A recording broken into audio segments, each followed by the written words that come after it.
Hello friend, and welcome to your Flexibility Starter Pack.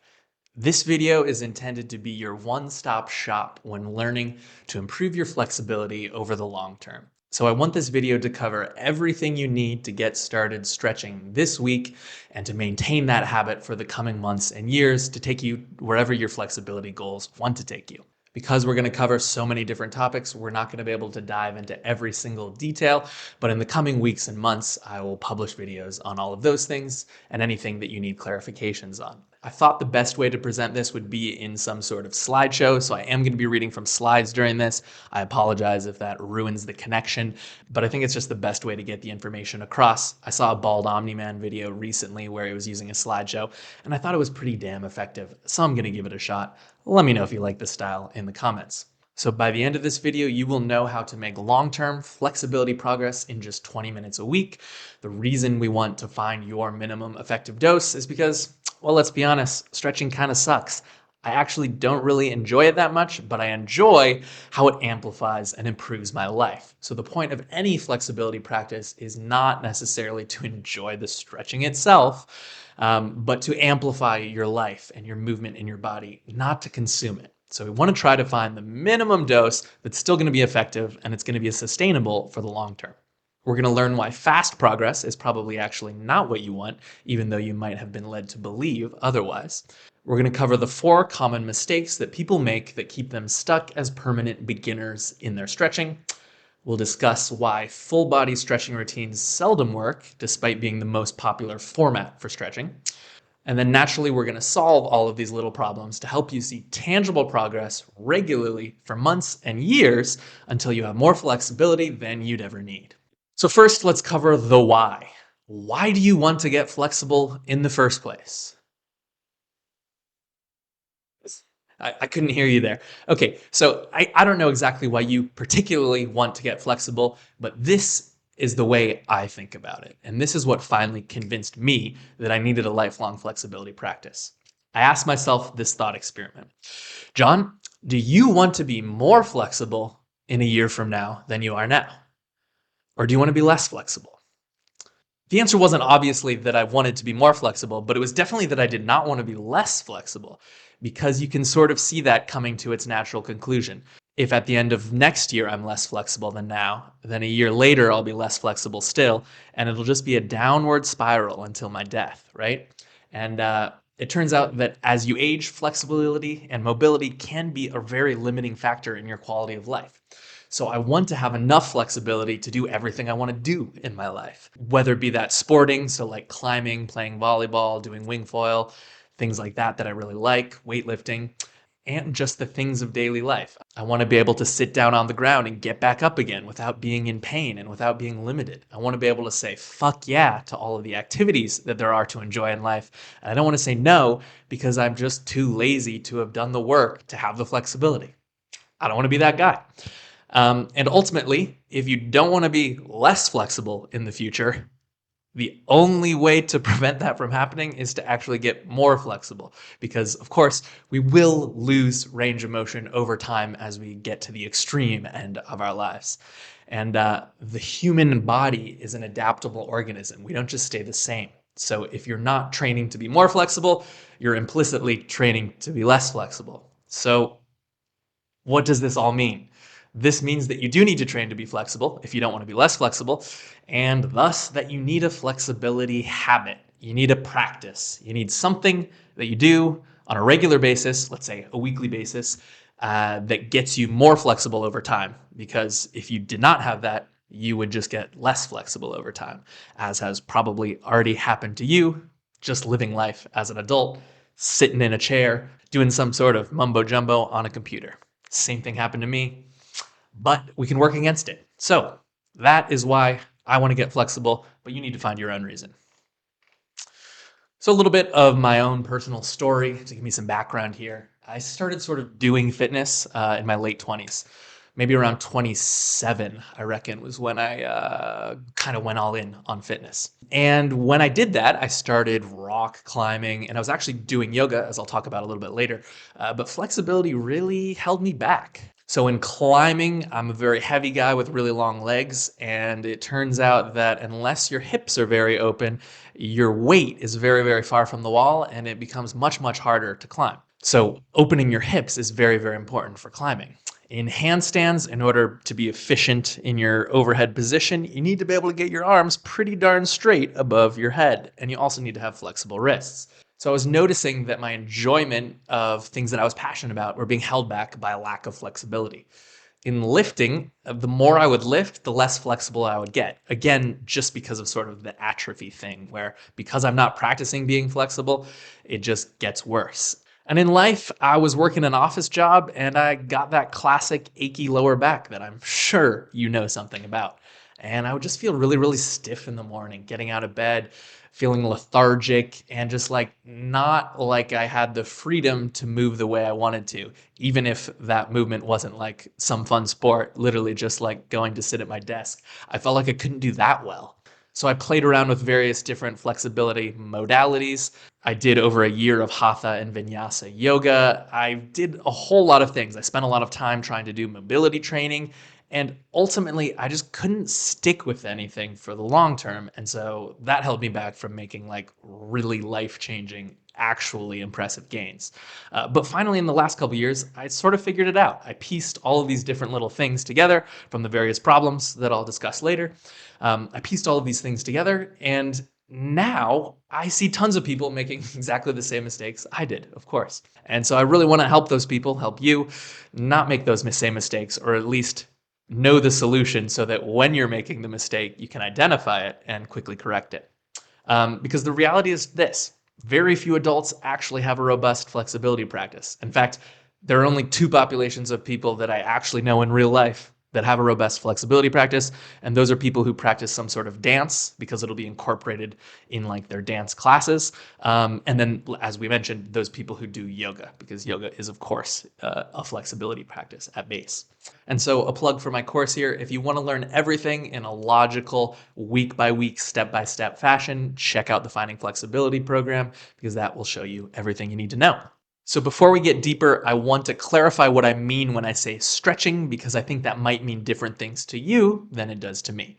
So stretching can mean many things in common parlance. It can mean warming up for an activity, like you might do those elbow circles or do wrist circles or wiggle your hips or something like that to bring blood flow to your body before doing some sort of sport. Stretching can mean moving the body into various poses for relaxation. Think yoga or like yin yoga.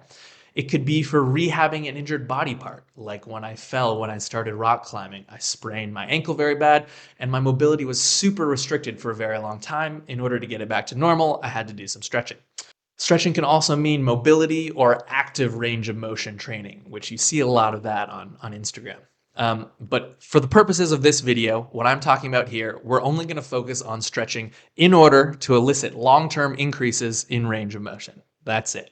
So that's what I call stretching for flexibility training. So once we gain this flexibility, it takes much less work to maintain it, but not zero. I've seen a lot of content out there where people promise that you can stretch once and then just maintain that flexibility forever. But do a quick thought experiment here. If you had the full splits and then you spent a whole year never bending your legs more than you need to for daily life, do you think you'd still have the full splits a year from now? No, you wouldn't. Your body would very quickly adapt. It's very true that you don't need to keep up the exact same type of training that you did to get the thing in order to maintain the thing, and it can be much, much less. For instance, just stretching like once every 2 weeks can be enough to not lose any progress, or you can maintain your flexibility by using it in your daily life and in your sports. But if you don't lose it, you will use it. That's just how it works, unfortunately. So with flexibility training, I would like to propose to you a long-term goal that we can share here. The goal is to attain a range of motion in excess of what you need for everything you want to do in your life in as little weekly time as possible. So the implied value here is that your priority is actually in living your life and enjoying moving around in your body. And the priority is not actually the training itself. It's the benefits we get from the training. So we're trying to do a minimal effective dose to make sure we're moving in the right direction for a long period of time.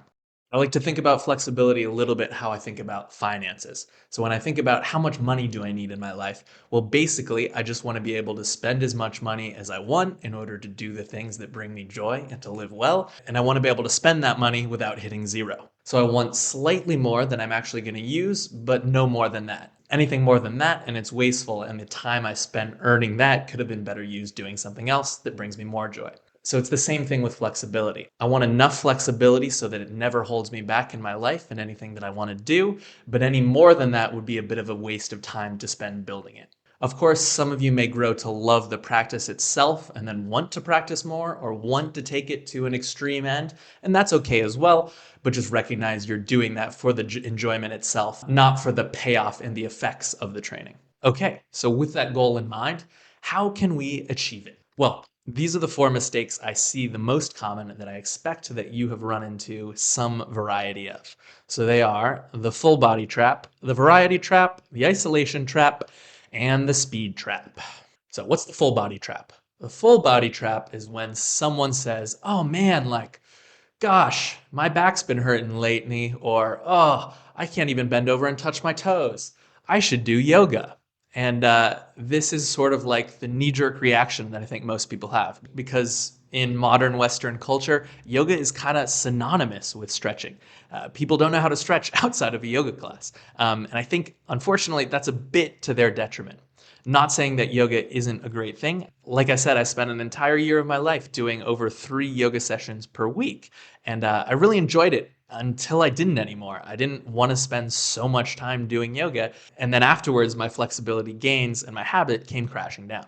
So here are some of the problems with the sort of full body trap exemplified by yoga. First of all, such practices usually don't have much focus. In a typical vinyasa yoga class, you'll spend roughly 60 minutes going into like 30 to 60 different poses, stretching your whole body. And obviously that's by design. It's meant to be a full body practice, but because of that, you don't actually spend very much time in any single pose. And because you're doing so many different things, it's very difficult to actually see progress in terms of your range of motion. You might see progress in your fluidity throughout the practice and your control of your breath and all those other things that yoga works on. But in terms of actual range of motion, thinking flexibility training here, like we defined previously, it's very, very difficult to see progress. If you imagine two different people, one who does full body yoga for a week and one who simply works on stretching their hamstrings, at the end of the week, you're going to see a much more measurable change in the person who just stretched their hamstrings because they focused all of their energy on one specific thing, right? The other downside of the full body trap is that it takes a lot of time. I was spending like 4.5 hours a week on yoga, and yeah, it wasn't sustainable for me in the long term because at the end of the day, yoga wasn't my passion. If it's your passion, obviously do it. But if you're watching this video, it's not your passion. So what are some solutions to this problem? Well, we can just focus on one position in order to actually make progress on that one position. If all of our effort is just going into one position, we're going to be able to rigorously measure our progress in it because our progress will just happen faster and it'll be in increments that'll be easier to measure on, say, a weekly time scale. Because we're only doing work on one specific thing, it also takes less time during the week. But all of it can be stuff that's directly moving the needle on that one metric. You know, how deep are we getting in our main pose? Problem number two that I encounter is the variety trap. So one of the most common formats of videos on the flexibility internet is the like 10 to 20 minute follow along hip opening routine to align your chakras. You know what I'm talking about. These are really, really popular. And to be fair, they're pretty fun, but there are a couple problems with that approach. So first of all, generally they involve doing lots of different positions, but rarely enough stimulus from any one of those specific positions. So they'll attack the hip opening problem from like 20 different poses. They'll do a frog pose, then they'll do a splits pose, then they'll do a lunge pose, then they'll do a seated version of the lunge pose, etc., etc. And by the time you're 10 minutes into the 20-minute program, you're already kind of tired and you're not giving it your all anyways. It's a little bit like trying to get cardio adaptations from doing zone 2 cardio versus doing sprinting. Both of those are good cardio stimuluses, but the effective dosage of zone 2 is like 3 to 5 hours a week, whereas the effective dosage of like a sprinting protocol can just be like one 10-minute session per week. I know that's not a perfect analogy because sprinting is mostly anaerobic and zone 2 cardio is very much aerobic, but you get the idea. Ultimately, you're spending a lot of time not stretching super intensely and getting slightly different stimuluses that have to add up to a large amount of time to actually do anything. So what are some solutions to the variety trap? Well, we can specialize in just one pose and a few variations. And this allows us to apply a potent stimulus because our energy is not diluted across 10 different poses that we have to save energy for. If our energy is just focused on one thing, we can work the pose pretty darn hard for about 5 minutes and then just rest for a few days. Much like we might do if we were doing some sprints, then you'd want to rest for a few days. You wouldn't want to do it the next day because you're still recovering, because what you did was actually really potent. Problem number 3 is the isolation trap. So for this one, I'll give an example of like the optimal bodybuilding bro, which I see a lot on the internet. So the classic questions that an optimal bodybuilding bro might want to know is like, what is the best way to target the long head of the triceps? What's the best deltoid exercise? What's the best way to grow my chest?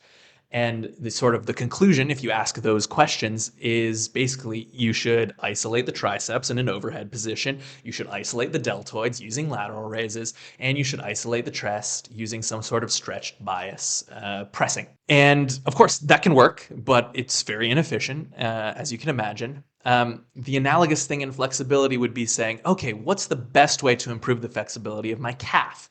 What's the best way to target my glute? What's the best way to stretch my hip flexor? And if you did that, then you'd give yourself a routine of, 10 different little exercises for all of these different body parts, and you could tick them off. And you can make progress like that, but it would take a lot of time and be pretty inefficient. So the problems with that is that the target muscles will feel pretty well stretched, but your movement options, your ability to actually move through real poses that you'd want to do in real life, are still going to be pretty limited because we don't just move our calves in isolation in real sports. We move our whole body together at the same time. Isolation stretches also can't really be progressed long term because they don't involve multiple joints and multiple muscles. You're just not going to be able to see measurable progress with them for a very long time. And because of that, it's just a pretty time inefficient method for actually improving real life positions that you might want to improve. So what are some solutions to this? Well, we can focus on compound stretches, just like we might focus on compound lifts for strength or hypertrophy. So these are things like the splits, the pike, the pancake pose. For the upper body, you have cow face pose for the arms. You have full back bridges, things like this that stretch multiple joints and multiple parts of your body at once. These are the poses that are going to have the longest term potential for progressive overload, and they're goals that you can focus on for months and years at a time and see continuous progress. If you improve them significantly, it will actually change your life. Whereas improving your QL flexibility significantly, probably you won't notice it that often. So by putting most of our effort on compound stretches, we can efficiently stretch several muscle groups on all different sides of a joint all at once. The final trap is the speed trap. And this is the classic one that's kind of relevant right now. Many of you have probably just finished a 30-day touch your toes challenge or something like that. Or maybe you know someone who has done one of these challenges. They come up every year in January, and unfortunately, I don't personally know anyone who has ever completed one of these and actually stuck with a relevant habit as a result of it. Because there are several problems for them. First of all, it's a sprint, not a marathon. You're trying to achieve some sort of goal in like 30 days when real flexibility, significant changes, the level of which are actually going to impact your life and how you move and how you feel in your body, these take several months to years, right? So you need to commit to a marathon's worth of time, and putting in a sprint effort doesn't really help you do that. So it relies on motivation, which is just simply unsustainable over years. Plus, extremely high frequency training is just very hard to fit around your lifestyle. Probably you want to do different things on the weekends than you do during the week. Probably you get sick sometimes, or you go traveling, or you just have social engagements that demand you to do somewhat different things on somewhat different days. So doing a habit every single day is pretty hard to sustain for the long term. Also, high frequency means that there's very little recovery time, so you actually can't be really efficient. Delivering yourself a potent, high intensity stimulus in a stretching session doesn't work if you're just going to do it again that way, because eventually your recovery won't be able to keep up and you'll get injured. So, some solutions to the speed trap are to realize that it's a marathon and just commit to building a habit for the long term. And the easiest way to do that is to never do more work than you could actually maintain for years. So if you wouldn't be able to commit to stretching every single day for the next 10 years, maybe don't commit to stretching every day for the next 30 days. Because after the 30 days is over, what are you going to do? You have to build a completely different habit. So a more practical solution is to practice 2 to 3 times a week for 20 total minutes a week. But you have to actually prioritize these sessions and to build a robust habit about it. It has to be sustainable for you. If it's not sustainable for you, it won't work. Definitely not. Cool. So we can combine all of these little mini solutions into a specific type of program. And I've done that for you, and I call it high intensity stretching.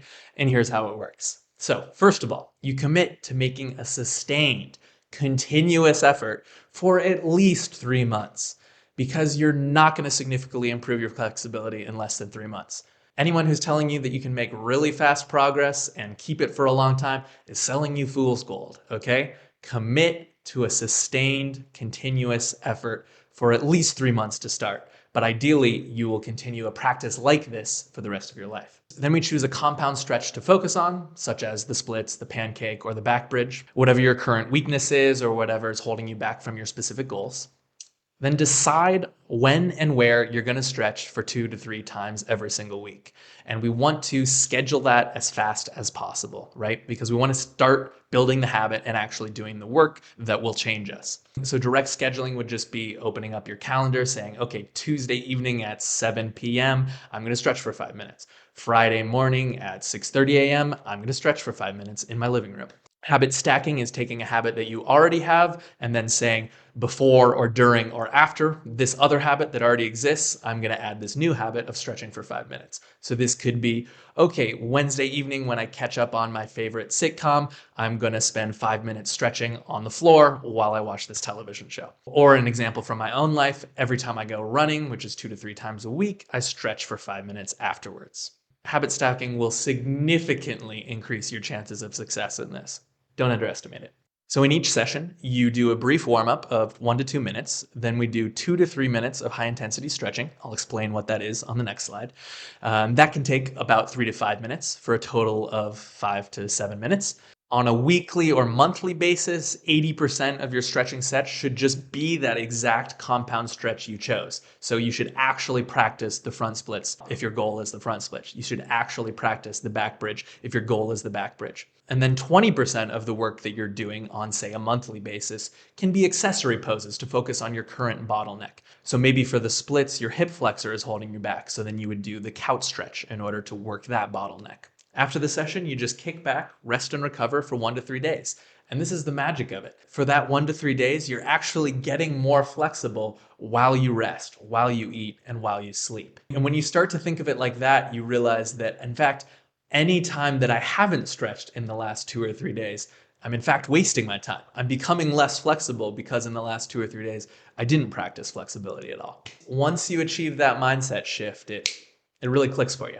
So after 3 months or very significant progress towards that goal, just choose a different position and goal and then repeat the process. Move that previous pose that you were working on to maintenance. So this can be done by just practicing in the same way, high intensity stretching, once every 2 weeks. That's sufficient to maintain it. Or you can do like most people do, which is they just maintain their flexibility with sports or with lifting. So with cow face pose, I built up the shoulder flexibility in order to perform that back when I was doing yoga, I think.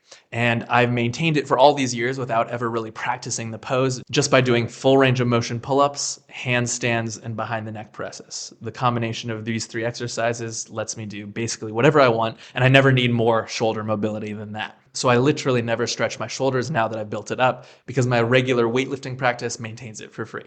So what is high intensity stretching and how do we actually do it? So the idea is that we want to provide a quick, potent stimulus by feeling a 5 to 9 out of 10 stretch sensation. But note that we never tolerate pain. No, no, no. No, no, no. Pain bad.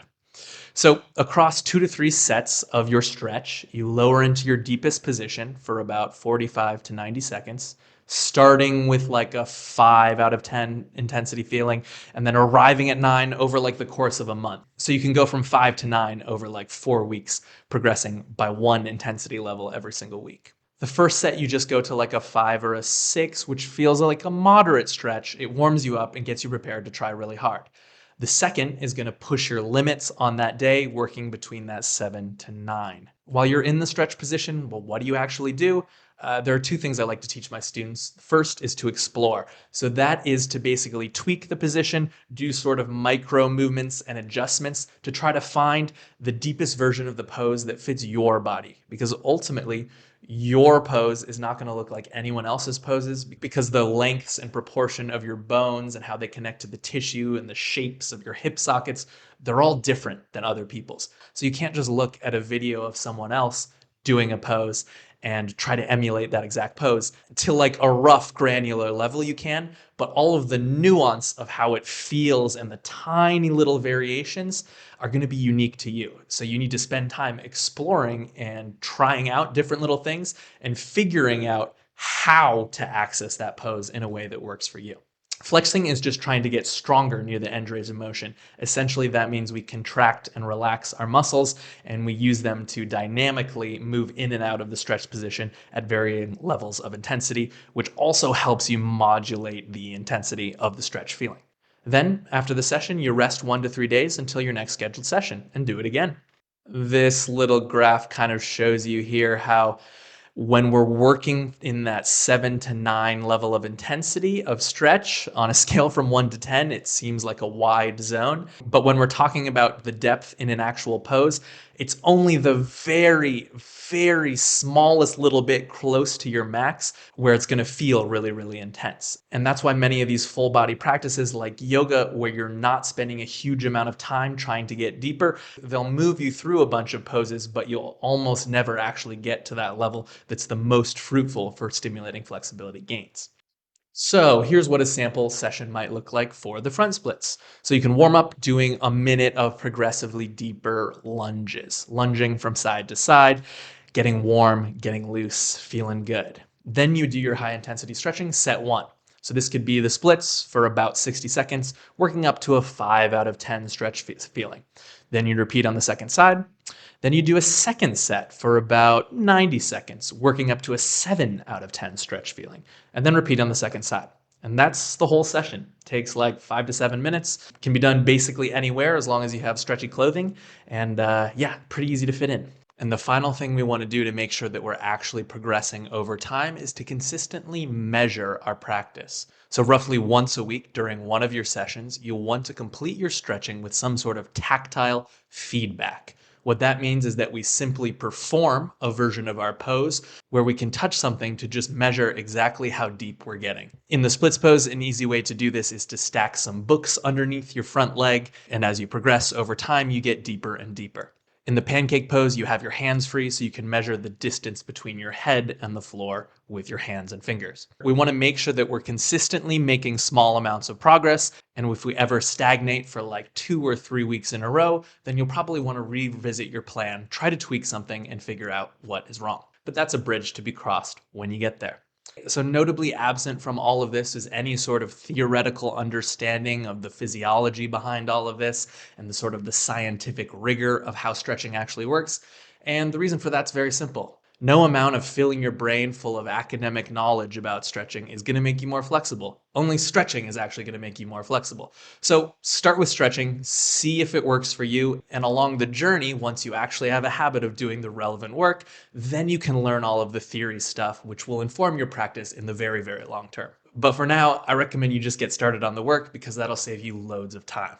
So what are you waiting for? Take this program and run with it because it's only going to be valuable to you. It's only going to change you if you actually do the work, right? If you watched the whole video, you liked and subscribed, but you never actually put this into practice, it's not going to change you. You will have gotten no value from it. So I don't want that. I want you to like and subscribe and then get to work, get stretching and actually reap the rewards. So comment down below with whatever pose you're motivated to work on and when this week you're going to do your first session. I'd love to hear from you. There will always be tons of free flexibility content on this channel. For instance, I have a series on working towards the full pancake. I'm about 3 centimeters from touching my chest to the ground right now using this exact high intensity method that I explained.